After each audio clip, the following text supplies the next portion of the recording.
राधे राधे। जय श्री कृष्ण भक्तों। 1 या 2 फरवरी कब है माघी पूर्णिमा? आइए जानते हैं सही तिथि, शुभ मुहूर्त और स्नान दान का सही समय। माघ पूर्णिमा पर माघ माह का अंतिम स्नान होता है। इस दिन स्नान दान और जाप का विशेष महत्व बताया गया है।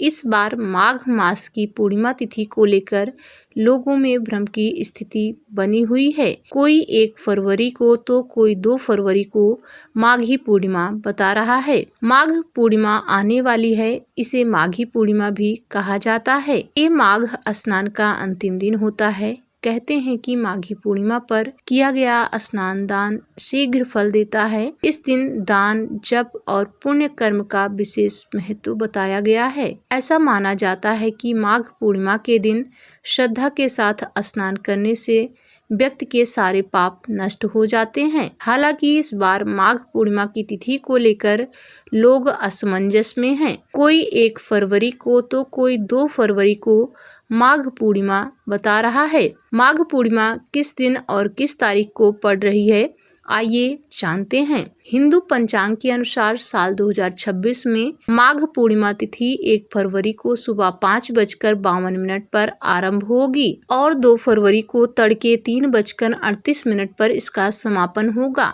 ऐसे में माघ पूर्णिमा 1 फरवरी दिन रविवार को मनाई जाएगी। इस दिन रविवार पड़ने से इस बार माघी स्नान का महत्व और बढ़ गया है। एक तो इस दिन सूर्य का दिन की विशेष कृपा रहेगी। इस दिन पवित्र नदियों के घाट पर बड़ी संख्या में श्रद्धालु पहुंचकर स्नान करेंगे। माघी पूर्णिमा के दिन भगवान विष्णु और भगवान चंद्रदेव की पूजा का विधान है। आइए जानते हैं माघ पूर्णिमा की पूजा विधि के बारे में। माघ पूर्णिमा के दिन भगवान विष्णु और चंद्रदेव जी की पूजा विधि विधान से करें। धार्मिक मान्यता है कि इस दिन व्रत रखने और स्नान दान करने से आदमी को पापों से मुक्ति मिलती है। माघी पूर्णिमा पर सुबह जल्दी उठकर किसी पवित्र नदी या सरोवर में स्नान करें और पितरों के लिए तर्पण जरूर करें।